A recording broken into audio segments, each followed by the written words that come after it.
तो एक बार फिर से आप सभी का स्वागत है लर्निंग हब के यूट्यूब चैनल पर।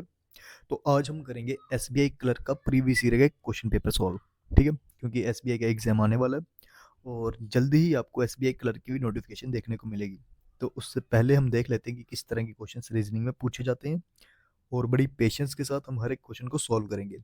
वीडियो थोड़ी लंबी हो सकती है क्योंकि इसमें आपकी पजल्स और सिटिंग अरेंजमेंट भी रहेगी, तो थोड़ी पेशेंस रखना और अच्छे से समझना कि क्वेश्चंस को कैसे करना है। और जिन्होंने अभी तक हमारी प्रीवियस वीडियोस नहीं देखी हैं तो वो प्रीवियस वीडियोस को भी देख सकते हैं। अलग अलग टॉपिक्स को भी एक्सप्लेन किया हुआ है, जिसमें आपके डायरेक्शन डिस्टेंस, लॉगिज्म, ब्लड रिलेशन को और नंबर सीरीज की जो वीडियोस हैं वो हमने अच्छे से कवर की हैं। चलिए फिर शुरू करते हैं।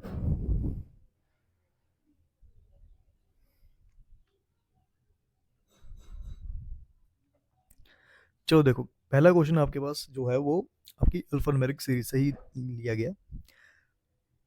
एक नंबर दिए हुए हैं 842, 639, 285, 721 एंड 945। कंडीशन क्या दे रहा है? कह रहा है अगर हम इन नंबर्स को अरेंज करेंगे डिक्रीजिंग ऑर्डर में, मतलब डिसेंडिंग ऑर्डर में, सबसे बड़ा फिर छोटा, और याद रखना उसने नंबर्स बोला है, डिजिट्स को करने के लिए नहीं बोला है। ठीक है, फ्रॉम लेफ्ट। तो फिर कह रहा है हमें सम बताना है, लेकिन उन नंबर्स का, किसका? जो आपका नया नंबर बनेगा सेकंड लेफ्ट से और सेकंड राइट हैंड से, उनका सम क्या होगा? तो देखो, डिसेंडिंग ऑर्डर में सबसे पहले बड़ा नंबर अरेंज होगा। तो हमारे पास यहाँ पर इस सीरीज में सबसे बड़ा नंबर कौन सा है? 945। तो सबसे पहले आ जाएगा 945। उससे छोटा है 842, देन 721, 639 एंड लास्ट में 285। अब ऐसा अरेंज करने के बाद वो कह रहा है कि हमें क्या करना है, सेकंड लेफ्ट से जो कि हमारा 842 है और सेकंड ही राइट से 639 है, इन दोनों का हमें क्या बताना है?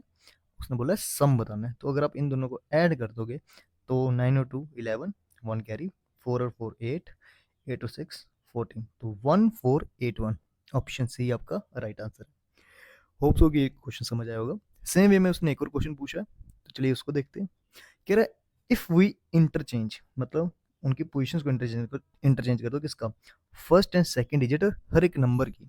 तो हमें ये बताना है कि सेकंड स्मॉलेस्ट नंबर कौन सा बनेगा। तो चलो करते हैं। अगर हम पहला और सेकंड डिजिट को इंटरचेंज करते हैं तो पहला नंबर आपके पास बन जाएगा 482, देन 369, 825, 271, 495। ये आपकी कुछ अरेंजमेंट होगी। उसके बाद हमें ढूंढना है सेकंड स्मॉलेस्ट। देखो, सबसे स्मॉलेस्ट तो हमारे पास यही है, 200 से हमें दिख रहा है, और उसके बाद दूसरा सबसे स्मॉलेस्ट कौन सा है? 369। बट मेरे ऑप्शन में 369 नहीं दिखेगा, ऑप्शन में दिखेगा कि ये किन से बना है। तो ये किससे बना है? 639 से। तो हमारा राइट आंसर क्या होगा? Option D, 639। इजी था। चलिए नेक्स्ट क्वेश्चन करते हैं। अब यहाँ पर उसने एक क्वेश्चन में आपको क्या दिया हुआ है, व्हाट इज द सम? सम निकालना किसका? Second digit of the third number. कहाँ से? लेफ्ट हैंड से। और सेकंड डिजिट सेकंड नंबर का फ्रॉम द राइट हैंड। कुछ अरेंजमेंट नहीं करनी है, सिर्फ सम करना है। तो देखो, हमारे पास जो सेकंड डिजिट है थर्ड नंबर का लेफ्ट हैंड से, तो third number, first second third, ये आया। इसका चाहिए सेकंड डिजिट जो कि क्या है? 8। इसका सम करवाना, लेकिन किससे? सेकंड डिजिट होना चाहिए किसका? सेकंड नंबर का, जो कि राइट हैंड से है। तो सेकंड नंबर 721 है। इसका सेकंड जो मेरे पास डिजिट है वो क्या है? 2। तो 8 प्लस 2 की बात करें तो क्या हो जाएगा? 10। Option D. ठीक है। तो इस तरह के क्वेश्चन आपको जो अल्फा न्यूमेरिक सीरीज से देखने को मिल जाते हैं, जिसमें ये आपकी नॉर्मली नंबर सीरीज के क्वेश्चन वो डाल रहा है। एक और क्वेश्चन इसी के रिगार्डिंग, तो देखते हैं क्या कह रहा है। कह रहा है इफ वी अरेंज, अगर हम अरेंज करेंगे नंबर्स को फिर से कैसे? डिसेंडिंग ऑर्डर में, लेफ्ट से राइट पे, then which of the following number is the second from the right hand. Second number कौन सा बनेगा राइट हैंड से? आई गेस ये क्वेश्चन सेम टू सेम तो नहीं आ गया पहले वाला? नहीं, उसमें हमारे पास सम था, सेकंड स्मॉलेस्ट नंबर, और वो इंटरचेंज करने के बाद। ठीक है, ये डिफरेंट है। डिसेंडिंग ऑर्डर लिखा तो वो मुझे लगा शायद पहले वाला है। तो पहले नंबर्स को अरेंज कर दो डिसेंडिंग ऑर्डर में। तो सबसे बड़ा नंबर 945, उसके बाद 842, 721, 639 एंड 285। अरेंज करने के बाद उसने क्या बोला है? आपको ये बताना है विच of the following number is second from the right hand. Second number कौन सा है राइट हैंड से? 639, ऑप्शन ए। ठीक है। तो ये कुछ क्वेश्चंस थे आपके नंबर सीरीज के। अच्छा अभी एक और है, चलो कर लेते हैं इसको भी सॉल्व। कह रहा है we add all the digits within the given number, मतलब 8 + 4 + 2, इस तरह से अगर हम सभी डिजिट्स को ऐड करें जो नंबर्स में गिवन है, then how many numbers thus formed are divisible by 2, तो कितने ऐसे नंबर बनेंगे जो कि हमारे 2 से डिविजिबल है। अब नंबर 2 से डिविजिबल है, हमें कैसे पता लगता है कि अगर वो 2 से डिवाइड हो जाएगा, मतलब इवन नंबर होगा वो लास्ट में, तो अगर हम इनको ऐड कर दें तो देखो 8 और 2 10, 10 + 4 14, और 14 मेरा डिविजिबल है। 6 और 3 9, 9 और 9 18, ये भी 2 से डिविजिबल है। 2 8 to 10, 10 और 5 15, तो मेरा 15 जो है वो डिविजिबल नहीं है। 7 और 3 यहाँ पर हो गए 10, अगेन ये भी डिविजिबल है। ओके, तो 9 एंड 9 हमारे पास 18, तो ये भी डिविजिबल। कितने डिविजिबल हैं? 1 2 3 और 4, तो 4 ऐसे नंबर हैं, तो मोर देन 3, ऑप्शन डी। ठीक है, उसने 4 नहीं रखा, उसने मोर देन 3 लिख दिया, तो हाँ हमारे पास 3 से ज़्यादा नंबर ऐसे हैं जो कि डिविजिबल बाय 2 है। चलिए नेक्स्ट क्वेश्चन पे। हाँ, तो यहाँ तक हमारे नंबर सीरीज के क्वेश्चन जो एक किस्म से हम मान सकते हैं अल्फान्यूमेरिक सीरीज के, वो खत्म हो चुके हैं। अब यहाँ से आपके मेन क्वेश्चन शुरू हो चुके हैं, जो कि 8 बॉक्सेस आई मीन पजल का क्वेश्चन शुरू हो गया। ठीक है, एग्जाम में जब भी पजल आएगी तो मैं हर बार बोलता हूँ कि आप लास्ट में करें, पहले हाथ मत लगाएं। लेकिन चलो अभी तो आपके लिए वीडियो बना रहे हैं, तो ट्राई करते हैं साथ साथ में कि किस वे में चलेगा।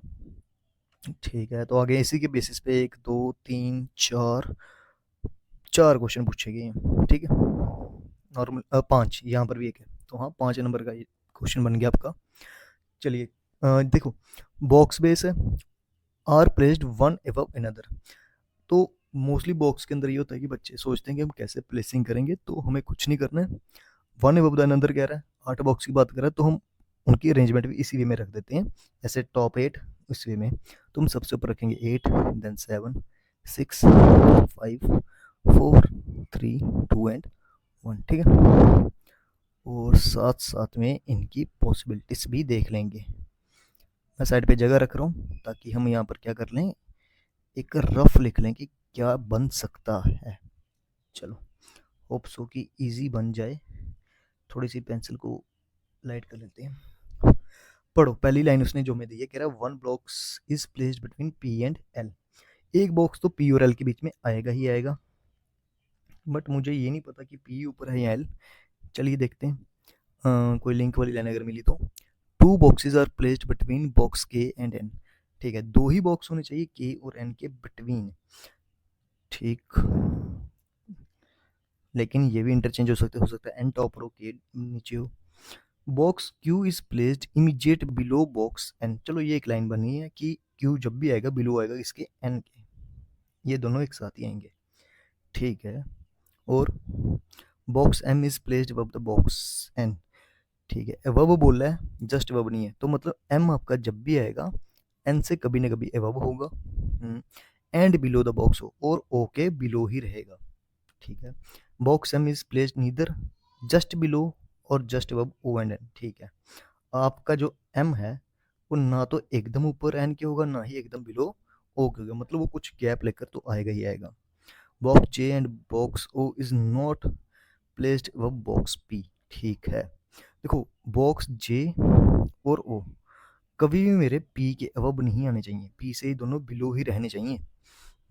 और box L is placed below O, L भी जब भी आएगा वो ओ के बिलो होगा, एल प्लेस्ड बिलो, हाँ ठीक है। ठीक है, तो ये कुल मिला के हमें उन्होंने कुछ बातें दी हैं, इन्हीं को हमें प्लेस करना है। अब क्वेश्चन में इतनी ज़्यादा पॉसिबिलिटी की समझ नहीं आ रहा पर्सन शुरू कहाँ से करे, बट हाँ आप एन और क्यू के रिस्पेक्ट से कुछ शुरू कर सकते हैं क्वेश्चन को अगर हम चाहें तो। या फिर हम एक काम और भी कर सकते हैं, एल का कहीं पर कोई लिंक तो नहीं बनता हुआ दिख रहा है हमें, के का है, के और एन का तो है, एन और क्यू, ठीक है, कहाँ से कर सकते हैं हम शुरू इसको, तो मुझे एन की बातें दिख रही हैं कि एन और क्यू को आना एक साथ, और और क्या एन और क्यू के लिए और कोई बात है?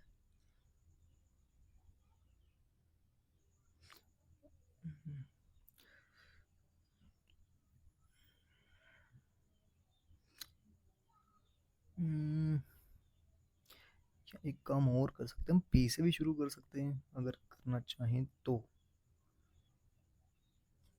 चलो एन से ही करते हैं, क्योंकि एन को अगर मैं रखूंगा तो मेरे पास क्यू के भी आएगा। ठीक है, चलो हम ऐसा करेंगे, एक केस में एन और क्यू को रख देते हैं बिल्कुल ही बॉटम पे। ठीक है, एक केस में इसको शिफ्ट कर देते हैं ऊपर। क्यू से नीचे क्या कोई आ सकता है, देख लेंगे, क्योंकि इन दोनों ने तो एक साथ ही आना है, पॉसिबिलिटी तो चलनी चाहिए। तो एक बार क्यू और एन को ऐसे रख देते हैं, तीन चला के देखते हैं, होप्स हो कि बन जाए। क्योंकि जैसे ही मेरे पास एन आएगा ना, तो मेरे पास के की पॉसिबिलिटी थोड़ी कम बनेगी। उसमें बोला के और एन में दो बॉक्स का गैप चाहिए, तो एक दो मैं यहाँ पर के को रख सकता हूँ। इस केस में भी ऊपर की पॉसिबिलिटी एक दो, यहाँ पर हम के को रख सकते हैं। लेकिन इस केस में एक दो नीचे के आ सकता है। ठीक है, एक पॉसिबिलिटी और बना लेते हैं, देखते हैं फिर क्या बनता है। एन और क्यू, मैं के को ऊपर कर देता हूँ, अगर एक दो तो के आ जाएगा यहाँ पर, जो कि नहीं चल सकता। ठीक है, क्योंकि उसने बोला है कि आपके पास एल के ऊपर भी बंदे हैं, एन के ऊपर दो बंदे आएंगे एम और ओ, वो तो आने ही आने हैं। तो अगर मैं यहाँ पर देखूँ, एन के ऊपर एम और ओ, एम यहाँ पे रख सकते हैं, ओ यहाँ पर रख सकते हैं। ठीक है, चल जाएगा, देखते हैं क्या बनता है, मे भी यही सही हो जाए। अच्छा, हमने जब इतना कर लिया, बात थी पी और एल की, कि पी और एल में एक बॉक्स का गैप चाहिए। ठीक, अगर मैं पी और एल में एक बॉक्स का गैप रखता हूँ यहाँ पर, इस केस में ये, तो फिर बात आएगी आपकी ओ की, और ओ मैं यहाँ पर रख सकता हूँ, लेकिन उसने बोला ओ मेरा एल के अबव होगा, तो मतलब ओ यहाँ पर आपका नहीं होगा। तो ओ आपका पी के ऊपर रख सकते हैं, लेकिन नहीं आएगा, क्योंकि उसने बोला है जे और ओ आपके पी के अबव नहीं होंगे, या पी इनके बिलो नहीं होगा। तो मतलब मेरे पी और एल यहाँ पर तो फिक्स नहीं होने वाले। ठीक, तो पी और ओ, एक काम कर लो, पी को टॉप पे रख लेते हैं, एल को यहाँ पे कर देते हैं। ठीक है, सेम केस यहाँ पे अगर हम आए पी और एल के लिए, तो जगह नहीं बचेगी, लेकिन पी और एल को हम यहाँ पे तो कर ही सकते हैं।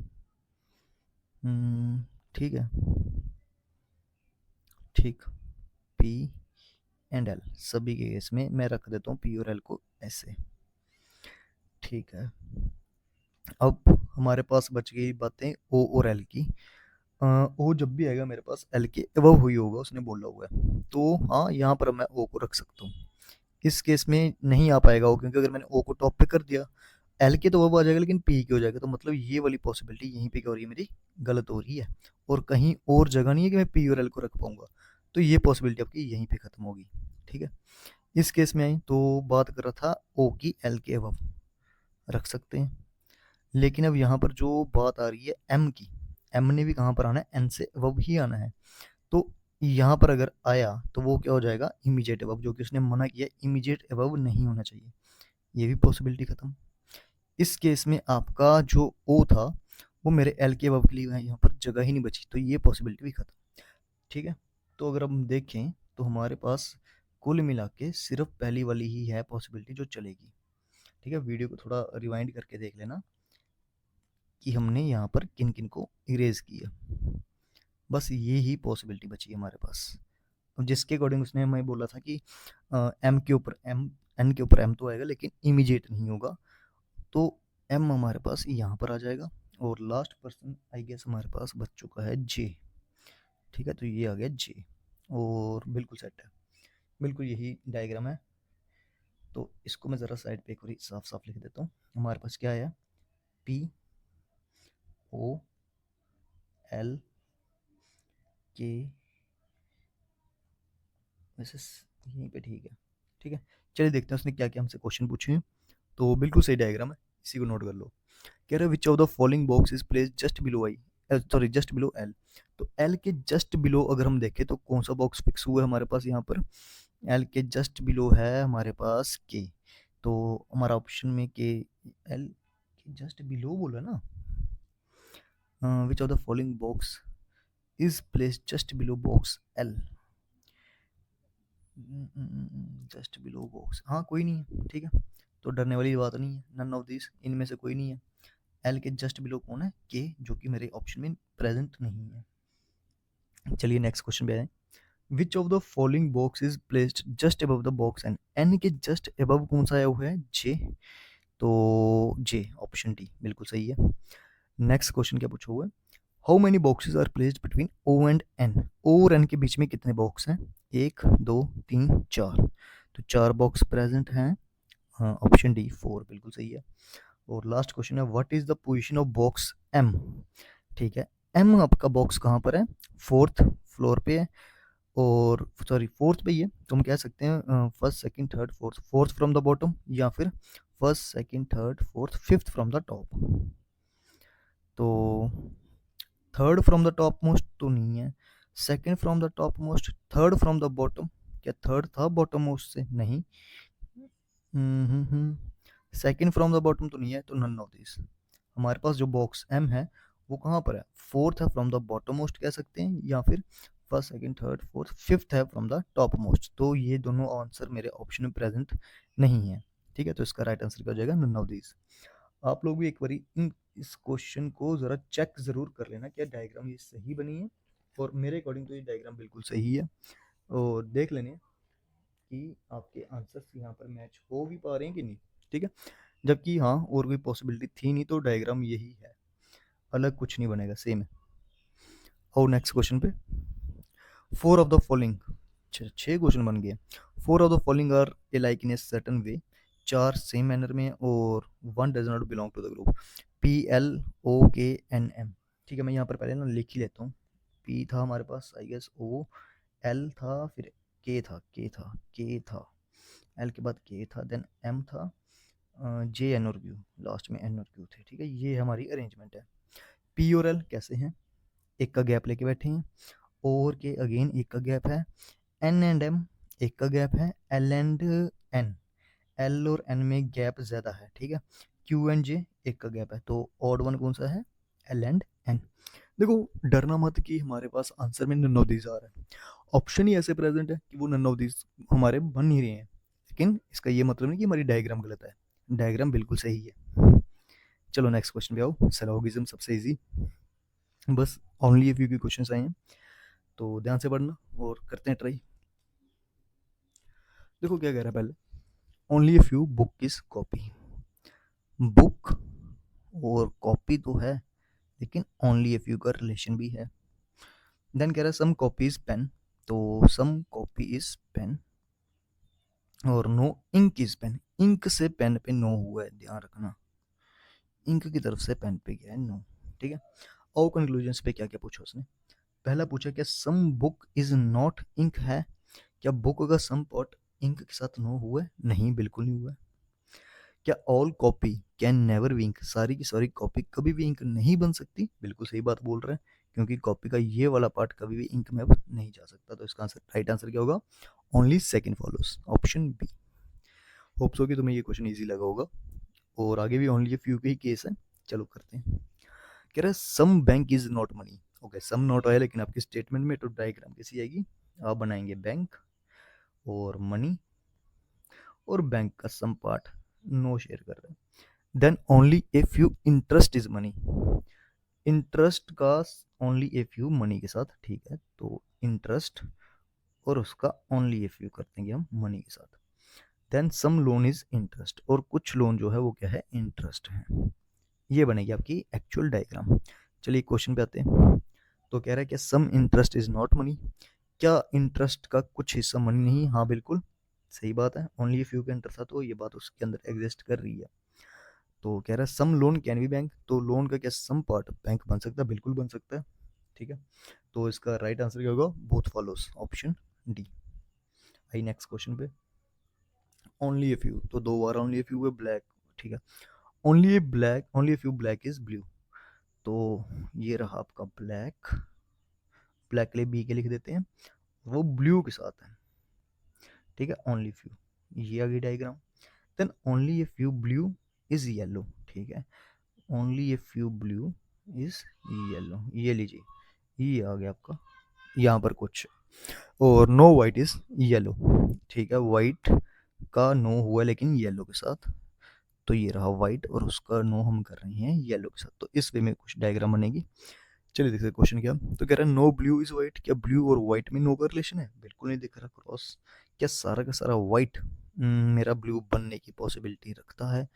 तो हाँ, आपका सारा का सारा वाइट ब्लू में जाने की पॉसिबिलिटी रखता है। तो इसका राइट आंसर क्या हो जाएगा? Only second follows, option B. ठीक है, चलिए नेक्स्ट क्वेश्चन पे। तो ये अगेन आपका एक पजल का क्वेश्चन आ चुका है, और इस बार पजल का क्वेश्चन आपका फ्लोर एंड फ्लैट का है। तो घबराना नहीं है, फ्लोर और फ्लैट का क्वेश्चन आ गया, एक बार बन गया तो आपके पास सभी के सभी आंसर्स बिल्कुल सही आएंगे। ठीक है, चलिए करते हैं क्वेश्चन। तो पहले हम यहाँ पर एक बॉक्स ही बना लेते हैं जो कि हमारी पॉसिबिलिटीज को चलाएगा। छोटा तो नहीं बन गया, बड़ा कर लेते हैं।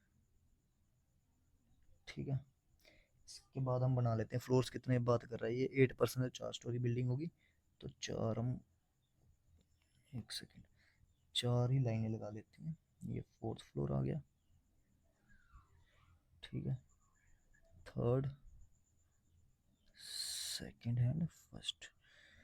ठीक है, और ये बना लेते हैं जगह। ये क्या सीधा क्यों नहीं हुआ ये? ठीक है, ये आ गई एक। ठीक है, अच्छा बात क्या कर रहे हैं इसमें, ये फ्लैट ए आपका वेस्ट पे होना चाहिए बी के। ठीक है, तो मतलब ये फ्लैट ए और बी, एक possibility, A B, B, B, extra रख ही देते हैं, काम आएगी। चलो, अभी तो थोड़ा लग रहा होगा पता नहीं क्या बन गया, तो मैं लिख लेता हूँ ज़रा कि इसमें क्या क्या उसने बातें बोली हैं। देखो, 4 फ्लोर है और बॉटम मोस्ट उसने बोला है टॉप मोस्ट 4 है, तो मतलब बॉटम 1, 4, 3, 2 एंड 1। फ्लैट है मेरा वेस्ट पे बी के, ये पॉसिबिलिटी 1, 2, 3, 4। ठीक है, अगर फर्दर नीड बढ़ेगी तो करेंगे एक्सटेंड, लेकिन मुझे लगता है शायद हम जल्दी खत्म कर लेंगे क्योंकि क्लरिकल लेवल पे है तो इजी होगा, ज़्यादा टफ भी नहीं होगा। पढ़ो क्वेश्चन पहला क्या कह रहा है। क्वेश्चन आपका शुरू ही कहाँ से, मेन यहाँ से, एल से। L lives 2 floor below M. ठीक है, एल जब भी होगा 2 फ्लोर बिलो का मतलब एक का गैप है किससे, एम से, और दोनों के फ्लैट के हैं डिफरेंट है। तो देखो, मुझे ये क्लियर है कि एल जब भी आएगा बिलो आएगा एम से, फ्लैट डिफरेंट है, लेकिन ये नहीं पता कि एम का फ्लैट क्या है। ठीक है, तो एक केस के लिए मैं लिख सकता हूँ एम, एक फ्लोर का गैप हम पूरा छोड़ देते हैं अगर, तो एल आपका यहाँ पर आ जाएगा क्योंकि फ्लैट डिफरेंट है। दूसरे केस में एक और पॉसिबिलिटी कि मैं एम को यहाँ पर रख दूँ, एल को यहाँ पर ले आए, और आगे की 2 पॉसिबिलिटीज में हम क्या कर सकते हैं, हम एम को और एल को फ्लैट एक्सचेंज करवा सकते हैं। मतलब एम को मैं रख सकता हूँ इस फ्लैट पे, एल को यहाँ पर, और अगले ही केस में एम को यहाँ पर तो एल को यहाँ पर। ठीक है, तो मेन हमारी जो स्टार्टिंग में इनिशियल पॉसिबिलिटीज हैं वो 4 हैं। अब इन्हीं को देखते हुए हम आगे चलते हैं, क्या क्या कह रहे हैं। P lives in the south west of O. P जब भी आएगा ना वो ओ के अकॉर्डिंग ऐसे दिखना चाहिए।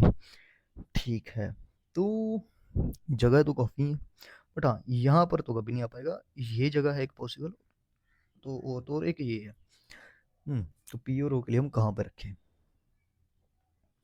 इस केस में भी यही है, एक तो ये, एक तो ये, बट हाँ यहाँ पर मेरे पास पी और ओ की बात आ रही है यहाँ पर, और इस केस में पी और की बात बन रही है यहाँ पर।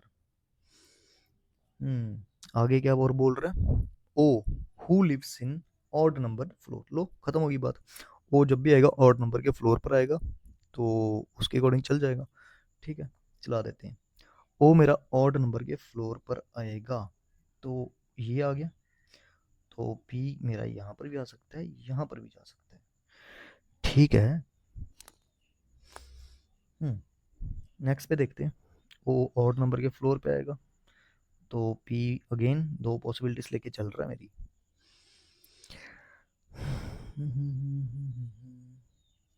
या एक काम करते हैं, पहले पूरी लाइन पढ़ लेते हैं क्योंकि मुझे दिख रहा है कि कुछ लाइंस ना यहाँ पर हमारी इनकी पॉसिबिलिटीज को ख़त्म करवा रही हैं। ठीक है, ज़रा रुक जाते हैं, पढ़ लेते हैं। N lives on the same floor with P. लो, एन का वही फ्लोर होगा जो पी का होगा, मतलब पी और एन एक साथ आएंगे। तो अगर मुझे पी और एन को एक साथ रखना ही है और ओ को भी उस हिसाब से रखवाना है ऑड में, तो ओ देखो पहली पॉसिबिलिटी में यहाँ पे रख सकता हूँ, और पी और एन को रखना है एक साथ, तो ये आएगा, यही चल पाएगा। ठीक है, आगे देखते हैं। पी और एन को रखना है एक साथ, और ओ ऑड नंबर के फ्लोर पे अगर आना चाहता है तो यही जगह पॉसिबल है। ठीक है, इसके बाद और मेरे पास अगर पी और एन को एक साथ रखना है तो वो दो जगह ये वाली पॉसिबल है, जिनके अकॉर्डिंग मेरा ओ जो है वो मेरा जा सकता है यहाँ पर भी, और यहाँ सॉरी ऑड नंबर पे जाना है, एक ही जगह पर आएगा यहीं पर। ठीक है, अगली वाली पॉसिबिलिटी में मेरे पास जगह ही नहीं बची कि मैं ओ को किसी ऑड नंबर के फ्लोर पर रख पाऊँ, तो मतलब ये वाली पॉसिबिलिटी आपकी खत्म हो चुकी है। ठीक है, तो तीन बचेंगे। अब आगे की लाइन क्या कह रहा है, M and P live in the same named flat.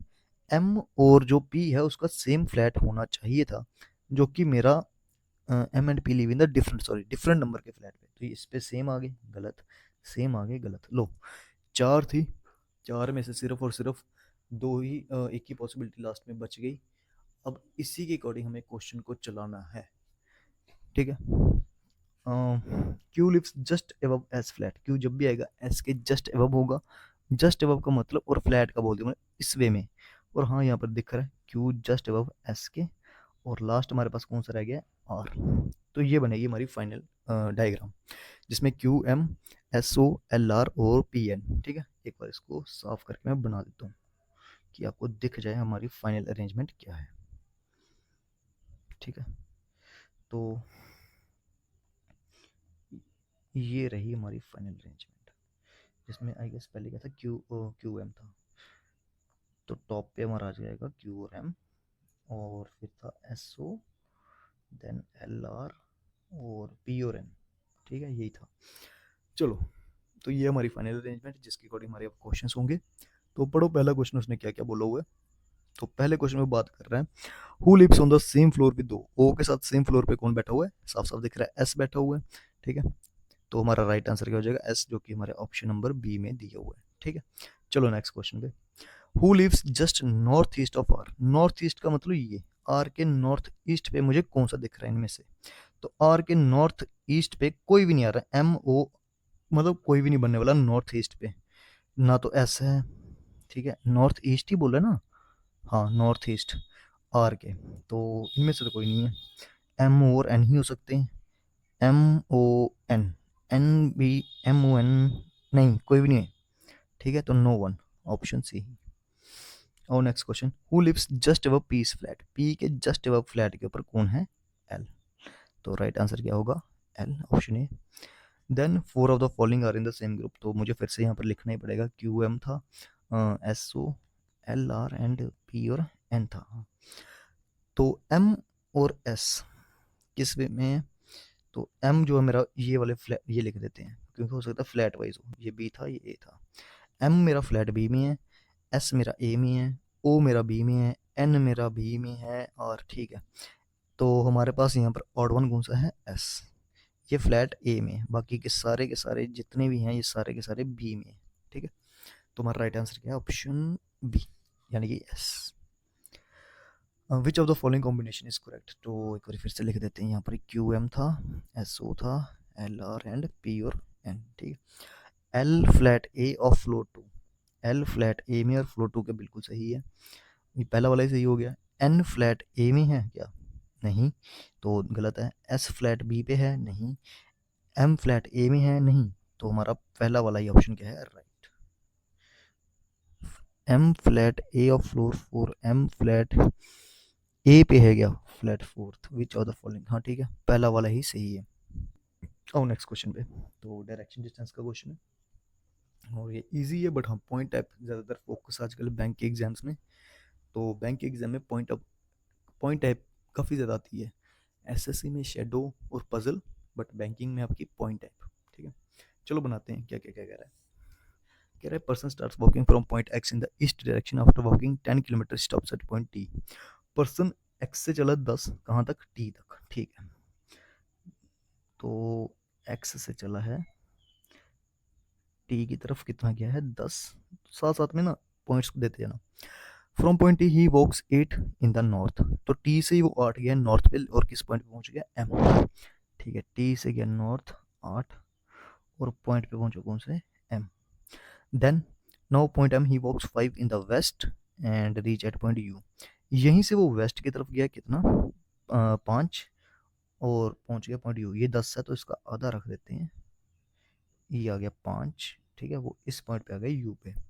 Then point you के बाद उसने क्या किया, from there he walks 12 kilometre in the east. अच्छा, यहीं से ना बच्चे क्या कई बार करते हैं, एम से 12 चलाते हैं, एम से 12 नहीं है, फ्रॉम देयर यू से ही वो 12 गया है, तो ऑलरेडी वो 5 वापस कवर करेगा, और आगे कितना जाएगा 7, ठीक है। जो ये टोटल बनेगा ना ऊपर, ये टोटल 12 है, ठीक है। ये 12 आपका किस पॉइंट तक गया, वो के तक, तो इस पॉइंट पे के पॉइंट पे आके वो 12 पूरा कवर करता है। देन के के बाद के खुद, के जो कि खुद है वो which is 13 metre in the north of और, के 13 मीटर नॉर्थ पे इसके आर के, तो मतलब इसके ये 8 तो पहले होगा, ठीक है। नॉर्थ पे तो यही एरो आएगा, 8 में हम और कितना ऐड करेंगे, 3 है ना, सॉरी 13 गया है, 13 गया, सॉरी 5 और करेंगे, तो 8 और नीचे 5 और रख देते हैं, तो ये टोटल जो डिफरेंस है ना ये, ठीक है, ये ऊपर वाला वो 8 और 5, ये 13 है, कहाँ तक, आर पॉइंट तक। अच्छा, फ्रॉम और he walks 9 metre in the east direction to reach point, ठीक है। यहाँ से वो गया 9 ईस्ट पे, और किस पॉइंट तक, एस के लिए, ठीक है। तो ये टोटल 13 भाई, ये ध्यान रखना, ये 13 है, के से लेके आर, ठीक है। तो ये है आपकी एक्चुअल डायग्राम। अब उसने क्या पूछा, normal question, in which direction is point K with respect to point S, ठीक है। तो के किस डायरेक्शन में है, अगर आप एस से खड़े होकर देखते हो तो इस वे में दिख रहा है, और ये कौन सी डायरेक्शन होती है हमारी, नॉर्थ वेस्ट, ठीक है। तो राइट आंसर हो जाएगा नॉर्थ वेस्ट, ऑप्शन सी। और नेक्स्ट क्वेश्चन पे जरा, what is the shortest distance between point you and T, तो यू और टी के बीच में शॉर्टेस्ट डिस्टेंस कितना होगा, यू आपका यहाँ पर है, टी कहाँ पर गया, अरे टी कहाँ पर है, ये सॉरी, ये रहा टी, ठीक है। तो यहाँ पर आप देख रहे हो एक ट्राइंगल बन रहा है, जो कि एक राइट एंगल ट्राइंगल है, जिसमें ये डिस्टेंस हमारा कितना 5 और ये कितना है 8, तो यू और टी का बताना है, तो चलिए बना लेते हैं, ठीक है। हाइट है 8 की, ये है बेस 5 का, ये है यू और ये है टी, तो आप सिंपल पाइथागोरस थ्योरम लगा लो, जो क्या बोलती है, हाइपोटेन्यूज का स्क्वायर इक्वल टू 64 हो जाएगा, प्लस 25 हो जाएगा, इनके ऊपर रूट आ जाएगा, ठीक है। अगर मैं स्क्वायर को हटा दूं तो यहाँ पर यू टी इक्वल टू 8 और सॉरी 4 और 5 हो गए 9, 6 और हो गए 89, तो रूट के अंडर होगा ये, ठीक है, रूट भी आएगा, तो हाँ अब हमारे ऑप्शन में है रूट 89 मीटर, ऑप्शन डी बिल्कुल राइट आंसर। और नेक्स्ट क्वेश्चन, इनइक्वालिटी, ठीक है, और डबल स्टेटमेंट की क्वेश्चन है, ध्यान से करना, गलती मत करना, जितनी जितनी की रिक्वायरमेंट है हम उतना उतना ही करेंगे।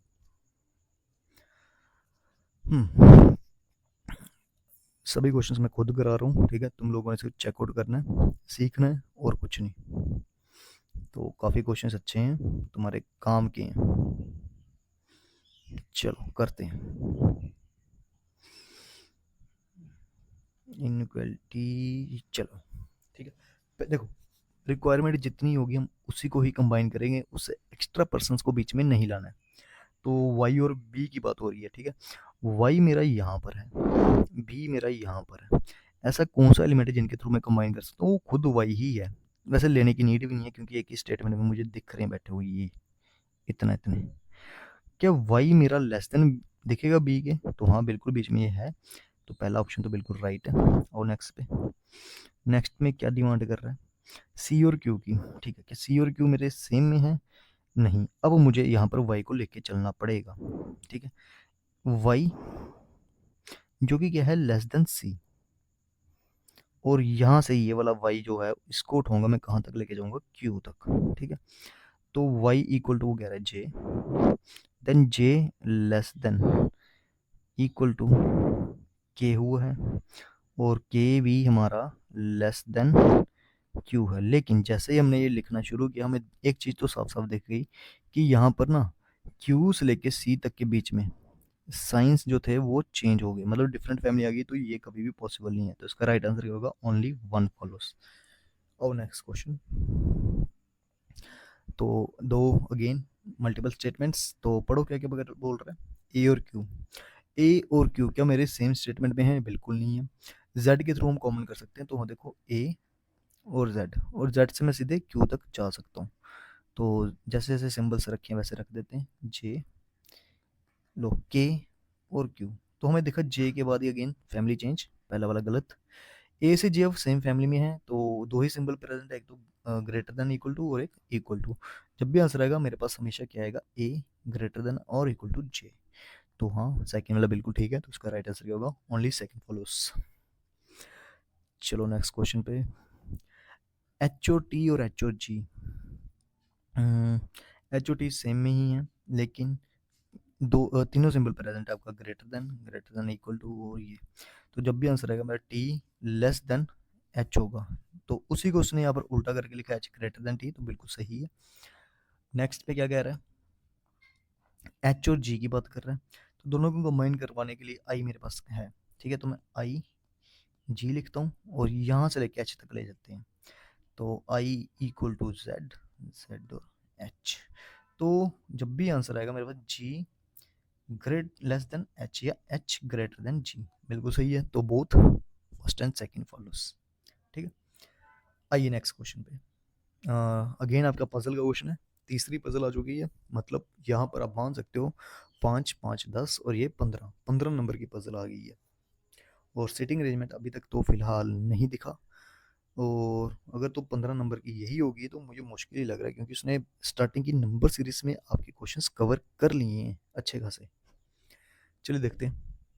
तो ये एक प्रोफेशन बेस्ड पजल है, या कह सकते हो पोस्ट बेस्ड पजल, क्योंकि यहाँ पर पोस्ट मेंशन की गई है। अब हमें इन पोस्ट्स के ही अकॉर्डिंग इनकी अरेंजमेंट को करवाना है, और नॉर्मली मैं देख रहा हूँ पिछले कुछ सालों से आपकी यही पोस्ट बेस्ड पजल में M T D G M manager ये वाली आ रही हैं। ठीक है, तो करते हैं, क्या कह रहा है, पहले हम पोस्ट को लिख देते हैं, ठीक है, और हमेशा पहली वाली ही हमारी टॉप मोस्ट होती है, तो उसी के अकॉर्डिंग चलेगा, M D, then general manager है, उसके बाद डी जी एम है, ए जी एम, फिर आपके पास मैनेजर है, एम जी लिख देते हैं, ठीक है, पी ओ और ऑफिस असिस्टेंट। ठीक है, तो ये चीज़ें उन्होंने आपको दी हुई हैं, अब इन्हीं में हमको पर्सन्स को फिक्स आउट करवाना है। चलो बनाते हैं, जल्दबाजी कभी मत करना पजल में, अगर तुम कर रहे हो आराम से बनाओ, पेशेंस से, रफ जरूर लिख लो, हाँ कोई पॉइंट फिक्स होता है तो उनको कर सकते हैं रफ में लिखने के बजाय। तो क्वेश्चन आपका शुरू कहाँ से, यहाँ से है, तो छोटा ही क्वेश्चन है, बन सकता है, ठीक है। तो पढ़ो क्या कह रहा है, F is 3 post senior to E. एफ जब भी होगा 3 पोस्ट सीनियर का मतलब गैप 2 का, किससे, ई से, क्योंकि थर्ड पोस्ट पे तो खुद है, but not senior to DGM. ठीक है, ये बट किसके लिए, फर्स्ट पर्सन यानी कि एफ। एफ कभी भी आपका डीजीएम से सीनियर नहीं होगा, तो डीजीएम पे भी नहीं जाएगा, ठीक है। तो हम एफ के लिए सीधे सीधे रख सकते हैं, एफ आएगा ही यही जगह पर, और 1 2 ये दोनों फिक्स हो गए हैं, ठीक है, ये यहाँ से बिल्कुल नहीं हिल सकते। अच्छा, the number of person senior to B, जितने पर्सन मेरे सीनियर होंगे किससे, बी से, उतने ही जूनियर होने चाहिए किससे, डी से। ठीक है, काफ़ी इंपॉर्टेंट लाइन है। सी इज जूनियर टू बी, सी मेरा जब भी आएगा जूनियर होगा किससे, बी से, बट नॉट जस्ट जूनियर, ठीक है, एकदम से जूनियर नहीं होगा। और लास्ट की लाइन है, A is senior to J, G sorry, A जब भी आएगा सीनियर होना चाहिए जी के। ठीक है, जस्ट सीनियर है, सॉरी, जस्ट सीनियर है, तो मतलब एकदम आएगा एक साथ। तो बी और डी अगर मैं अच्छे से जगह पर कहीं पर रख दिए तो इनके अकॉर्डिंग क्वेश्चन चल सकता है। देखो बी से जूनियर एक पर्सन आने वाला है, सी, उन्होंने बोला है सी मेरा जब भी आएगा जूनियर रहना चाहिए बी से, लेकिन जस्ट भी नहीं है। ए और जी आएंगे एक साथ, ठीक है, करते हैं थोड़ा ट्राई। अगर मैं ए और जी के लिए जगह, देखो ए और जी के लिए हम ये रख सकते हैं एक जगह, एक तो ये कर सकते हैं, तो एक तो जगह यही है, ठीक है, यही है, और इससे ज़्यादा कुछ चल नहीं सकता। अब बात बी और डी की अगर हम चला दें, तो बोल रहे जितने पर्सन बी से ऊपर उतने डी के नीचे होने चाहिए, तो एक ऐसी जगह मैं पहली में ढूंढूं जहाँ पर बी को रख दें। देखो बी को अगर मैं यहाँ पे रख देता हूँ सपोज, बी के ऊपर 2 तो डी के नीचे भी मुझे 2 दिख गए, लो बन गए। और बात सी की थी, तो लो यही बन गया, हमें एक्स्ट्रा बनाने की नीड पड़ेगी नहीं, ठीक है, क्योंकि देखो यहाँ पर बी और डी कभी भी जहाँ मर्जी रखो इक्वल ला नहीं सकता, गलत। और अगेन यहाँ पर भी इक्वल नहीं आ सकते, अगर मैं बी को यहाँ पे रख दूँ 1 2 3 4, तो डी को कहाँ पे रखूँ, ठीक है, तो ये भी गलत है। तो हाँ बिल्कुल सही है, हमारा बनेगा ए जी BFDCE, बिल्कुल यही डायग्राम हमारी सही है, ठीक है। तो ये नहीं बनने वाला हमारा, ये मिटा दो। तो यही हमारा एक्चुअल बनेगा और यही हमारा परफेक्ट है, ठीक है। यही है आपकी डायग्राम। और पहला क्वेश्चन क्या, how many person designated between G and C, G और सी के बिटवीन कितने पर्सन आ रहे हैं हमें दिख रहे हैं, 1 2 3। तो राइट आंसर क्या हो जाएगा, 3, ऑप्शन नंबर ए, ठीक है। चलिए नेक्स्ट क्वेश्चन पे, याद रखना AGBFDC, ठीक है। Who among the following is DGM, तो डीजीएम कौन बना हमारे पास, बी, ऑप्शन नंबर डी, ठीक है, बी आया है हमारा right answer. Next question, the number of person designated between B and E, जितने बी और ई के बीच में है, इस same number of person senior to. तो बी और ई में एक्चुअल में पर्सन कितने, पहले ये देखो, 1 2 3, 3 बंदे हैं। तो 3 बंदे बी और ई के बीच में आए हैं, उतने ही पर्सन सीनियर किससे दिख रहे हैं मुझे, गिवन ऑप्शंस पे डिपेंड है, ठीक है। ACDF, ए तो बिल्कुल टॉप पे, उससे सीनियर तो नहीं है, ठीक है। सी की अगर मैं बात करूँ, सी से सीनियर काफ़ी ज़्यादा थे। डी की बात करूँ तो डी से भी आई गेस 4 तो थे, लेकिन एफ के ऊपर 3 हैं आई गेस। एफ और ई में, बी और एफ इसमें 3 थे ना, हाँ, F is the right answer. तो एफ के भी ऊपर सीनियर कितने हैं, 3, right answer D. 4 of the following group, ठीक है, तो इसके केस में भी बनाना ही पड़ेगा।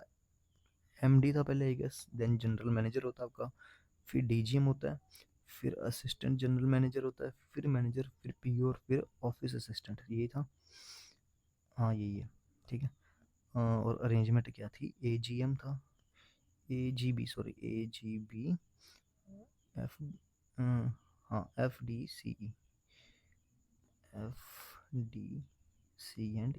अब चलो देखिए कॉम्बिनेशन, तो क्या जनरल मैनेजर पे मेरा बी है, honourable does not belong to the group, ठीक है, जनरल मैनेजर मेरा बी नहीं है, ठीक है, तो यही बिलोंग नहीं कर रहा है। AGM पे डी है, ओके ओके, मतलब 4 गलत होंगे फिर एक सही होगा, ठीक है। देखते हैं, AGM पे डी नहीं है, MD पे क्या A है, हाँ यही है, यही ऑड होगा। मैनेजर C है, नहीं है। POE है, नहीं है। तो मतलब 4 जो उन्होंने रखे हैं वो बिल्कुल गलत वाले रखे हैं, और एक रखा है बिल्कुल सही, और वही हमारा क्या है, राइट आंसर। तो MD मेरा A ही है। If C related to DGM, ठीक है, C मेरा क्या DGM से रिलेटेड है, C का क्या रिलेशन है DGM से, जरा देख लो पहले किस वे में रखा है, कितने का गैप लेके आया, 1 2 का, ठीक है, 2 का गैप है अगर हम देखें। F is related to MD, F का रिलेशन MD से, ठीक है, हाँ 2 2 के गैप। और in the similar way E is related to which of the following, तो E का क्या रिलेशन होगा, E का भी 2 का गैप किससे है, इन दोनों से, तो E का रिलेशन होगा AGM से, तो E के लिए क्या जाएगा, AGM, ऑप्शन है बिल्कुल सही। 2 2 के गैप चले हुए हैं सभी में, ओके। तो अकॉर्डिंग टू द वेट, ये है आपकी ऑर्डर एंड रैंकिंग। चलिए करते हैं, पेशेंस से करना, जल्दबाजी मत करना, क्लरिकल लेवल है, लेकिन इन्होंने वेट मेंशन की है 30 kg इस तरह से, तो अरेंजमेंट करनी ही पड़ेगी। 6% पहले जगह रख लेते हैं यहाँ, चलिए देखते हैं क्या दिया हुआ है। 6% डिफरेंट वेट है, वेट का 2% का वेट है C और B के बीच में, ठीक है, C और B के बीच में 2 बंदों का वेट तो आएगा, बट B और C भी तो पॉसिबिलिटी है। देखते हैं, the one who has 42 kg is weight is just lighter than B, ठीक है, जिसका 42 वेट है वो जस्ट लाइटर B से है, इधर लिख देते हैं, तो मतलब यहाँ पर ये हो जाएगा।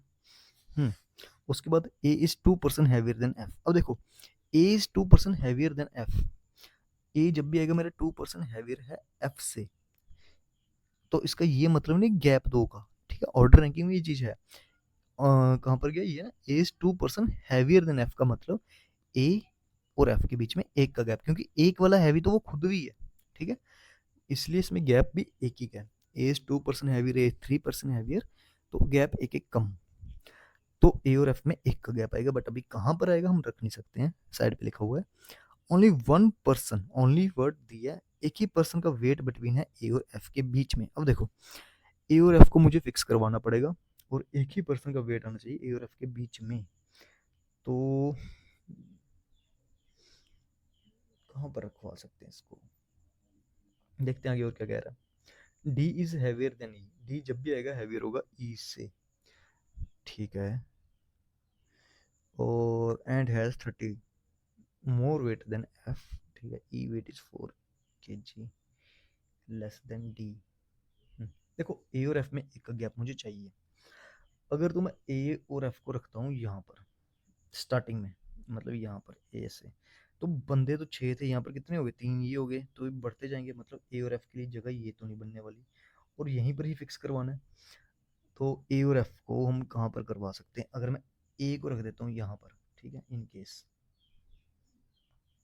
ए यहाँ पर आ जाता है तो एफ यहाँ पर आ जाता है, ठीक है, 1 2 3 4 5 ऑलरेडी फिक्स है, मतलब एक ही बंदे की कमी है डी की, और उसने बोला है एक चीज कि डी का वेट जो है वो हैवी है ई से, डी जब भी आएगा ई से हैवी होगा, और उसका 30 kg वेट मोर है किससे, एफ से, तो एफ से तो ज़्यादा ही होगा, तो यहाँ पर डी की पॉसिबिलिटी और यहाँ पर ई की, ठीक है, नीचे वाला तो चल नहीं पाएगा, छोड़ो। अब डी का वेट हम यहाँ पे लिख देते हैं, डी का वेट जो होगा वो 30 kg ज़्यादा है, तो मतलब डी का वेट कितना हो जाएगा 72। अच्छा, ई का weight is 4 less than D, तो ई का वेट 4 कम हो जाएगा, तो मतलब 68 हो जाएगा। हाँ, ये बनेगी आपकी फाइनल अरेंजमेंट, क्योंकि हम इनको as the sign of inequality के यूज करते हैं इस वे में, तो यही आपका राइट आंसर होना चाहिए। Who among the following is the third heaviest, तो थर्ड हैवीएस्ट कौन सा है, E, option C, D C E A B F. How many person are heavier than F, तो एफ से हैवियर कितने हैं मेरे पास, सीधे सीधे 5, ऑप्शन डी, 5 बंदे heavier. What is the sum of weight D E and F, ठीक है, तो वही डी ई एफ तीनों का वेट दिया होता है 72 68 और 42, 72 68 और 40, ठीक है, 10 और ये हो गया 12, सेम 7 7 14, 14 और 4 18, 182, ऑप्शन ई। पेयरिंग फॉर्मेशन, ठीक है, हमने ये क्वेश्चन पहले भी किए हैं, काफ़ी इजी होते हैं, बस ध्यान रखना उसने अल्फ़ाबेटिकल सीरीज बोला है या ऑर्डर बोला है, सिर्फ इतना डिफरेंस, अगर ऑप्शन क्वेश्चन में सीरीज दिया हो तो हम लेफ्ट से राइट भी जाएंगे, राइट से लेफ्ट भी जाते हैं, लेकिन अगर ऑर्डर क्या देगा तो सिर्फ लेफ्ट से राइट ही जाते हैं, राइट से लेफ्ट नहीं आते हैं। चलो आ जाओ क्वेश्चन पे, ड्राइंग्स बड़ा बड़ा लिख दो और सीधे ऑप्शन पे जाओ, क्या मोर देन का बोला है, तो हाँ 4 से मोर देन बोला है, तो मैं 4 से ज़्यादा अगर एक भी बन गया तो बस वहीं पे रुक जाएंगे, ख़त्म कर देंगे, पूरे नहीं निकालेंगे, ठीक है। तो चलो करते हैं ट्राई। सबसे इजी वे तो यही मैं बोलता हूँ कि आप यहाँ पर नीचे पोजीशन वैल्यू से लिख दो, उससे इजी रहता है, जैसे डी की 4 है, 18 1, ठीक है, 23 9 14 7 और 19, और काउंटिंग जब करो 4, जैसे डी से देखना मुझे, तो डी के आगे की काउंटिंग करूंगा, 4 के बाद की 5 6 7 8 इस वे में, ठीक है, तो करें चेक, तो डी 4 5 6 7 8 9 10 11, कोई नहीं बना, आई गेस मुझे यहाँ से दिख तो नहीं रहे बनते हुए, 18 के बाद 19 20 21 नहीं, एक के बाद 2 3 4 नहीं, 23 के बाद वाले तो है, 9 के बाद नहीं बिल्कुल नहीं है, 14 के बाद भी नहीं है, सब ठीक है, तो मेरे यहाँ से यहाँ पर जाते हुए तो बिल्कुल नहीं, लेफ्ट लेफ्ट टू राइट तो बिल्कुल नहीं, लेकिन हाँ राइट टू लेफ्ट शायद बन सकते हैं, चांसेस हैं। 19 से ही बन रहा है, देखो 19 के बाद 20 21 22 23, ठीक है, तो एक पेयर हमें मिल गया ये वाला, ठीक। दूसरा क्या कोई है, 23 जो नहीं है, 7 से भी बन गया एक, ठीक है, 9 तक 8 और 9 दो पेयर मिल गए, इसके बाद 14 से शायद एन से बन सकता है, 14 15 16 17 18, ठीक है, एन से आर, तो 3 पेयर, ठीक है, 3 ही पेयर आ रहे हैं, option D 3 is the right answer, 3 he pair बन रहे हैं, चेक कर लेना एक बार, बिल्कुल 3 पेयर बनेंगे। अच्छा, ये लो, ये भी आपके पेयर फॉर्मेशन के क्वेश्चन है, दूसरी टाइप से पूछे हुए हैं, जिसमें आपको पर्टिकुलर किसी लेटर को बाहर निकाल के बोलता है इनको यूज़ करके कभी वर्ड बनेंगे कि नहीं बनते हैं, तो वर्ड आपको दिया गया नेसेसिटी, लिख देते हैं CESSITY, देन कौन कौन सा लेटर हमने उठाना, फर्स्ट, ठीक है, एन, सेकंड ई, फिफ्थ, थर्ड फोर्थ एस, और एट्थ फिफ्थ सिक्स सेवन, ओ 8, ठीक है, लो हमारे पास बना बनाया वर्ड ही बन गया नेस्ट। उसने बोला क्या, फोर्थ लेटर बताना अगर हमारा मीनिंगफुल वर्ड बनता है तो, कहाँ से, फोर्थ लेटर, चलो ठीक है देखते हैं, if more than one word is formed then Z mark answer, अगर कोई भी मीनिंगफुल वर्ड नहीं बनता है तो एक्स करना है, ठीक है, नेक्स्ट बन गया, ठीक है। और क्या बन सकता है? सेंट। ठीक है, एक से ज़्यादा बन गया वर्ड, तो हमारा आंसर क्या जाएगा? जेड। और क्या बनेगा? टेंस। ठीक है, ये टेंस इंग्लिश वाला नहीं, मैथ वाला। ठीक है, तो हाँ, एक से ज़्यादा वर्ड बने तो इसका राइट आंसर क्या हो जाएगा? जेड। एक ही बनता, उससे ज़्यादा नहीं बनते, तो फिर हम देखते कि उसका फोर्थ लेटर क्या आ रहा है मीनिंगफुल वर्ड का। लेकिन हमारे पास क्या हुआ है कि एक से ज़्यादा बन गए हैं, और जब भी एक से ज़्यादा बनेंगे उसने बोला मार्क कर, तो Z is the right answer. चलिए नेक्स्ट क्वेश्चन पे। एक नंबर दिया गया, लिख दो 3, 2, 5, 4, 7, 6, 8 और 5। जब भी आपको पेपर में भी रफ शीट मिलेगी ऐसे ही करना है, खुला खुला लिख देना है और बिल्कुल सही से। 1 is added to the each even digit, और 2 सब्ट्रैक्ट कर दो ऑड डिजिट में से। ठीक है, तो यहाँ पर 2 हो जाएगा, ये 3 हो जाएगा, 3 हो जाएगा, ये 1 सब्ट्रैक्ट करना ना, 1 ऐड करना, इवन में 5 हो जाएगा, 2 सब्ट्रैक्ट कर दिया, 7 हो गया, 8 इवन है तो 1 ऐड कर दिया, और ऑड है 2 सब्ट्रैक्ट कर दिया, तो ये कुछ नंबर बना। How many digits will appear more than once? कितने ऐसे डिजिट होंगे जो एक से ज़्यादा बार अपीयर होंगे, नंबर जो बना है। तो कितने नंबर है जो बार बार अपीयर हो रहे हैं? एक, दो, दो ही नंबर ऐसे हैं जो बार बार मेरे अपीयर हुए। How many digits will appear more than once in the new number this form? ठीक है, एक 3 मेरा बार बार अपीयर हो रहा है और एक 5 हुआ है, तो ओनली 2 नंबर्स जो डिजिट्स हैं जो मेरे बार बार अपीयर हुए हैं। ठीक है, एक इस तरह के क्वेश्चंस ना काफ़ी बार पूछे जाते हैं, इनको एक बार ध्यान से देख लेना कि जब भी ये क्वेश्चन पेपर में आएंगे तो आपको पहला काम ही यही करना है, उनको पहले रफ लिख लो और फिर इनको बनाने की कोशिश करो। ईजी होते हैं, यहीं से आपके नंबर बनते हैं एग्जाम में। बस प्रैक्टिस है, प्रैक्टिस करोगे तो स्पीड बन जाती है और टाइम भी बचेगा। और ये एसबीआई क्लर्क का एग्ज़ाम है, अगर आप आरआरबी का देते हो तो उसमें 40 क्वेश्चन होते हैं और 25 मिनट मिलते हैं, तो सारा का जो गेम है ना, सिर्फ आपकी स्पीड का। तो स्पीड पे फोकस करो और कुछ नहीं। बाकी तो सेशन अगर अच्छा लगा होगा तो लाइक तो ज़रूर करोगे। क्या इंप्रूवमेंट करनी चाहिए, कौन सा नेक्स्ट टॉपिक लाऊं, कमेंट ज़रूर कर देना और शेयर ज़रूर कर देना। बाकी सब्सक्राइब तुम लोगों ने तो किया है, बाकी अपने घर वालों के फ़ोन से भी कर ही देना। ज़्यादा पैसे तो नहीं लगेंगे, कम से कम इतनी कोशिश तो करो 500 सब्सक्राइबर्स तक तो पहुंचूं। ठीक है, तो आज के लिए इतना ही।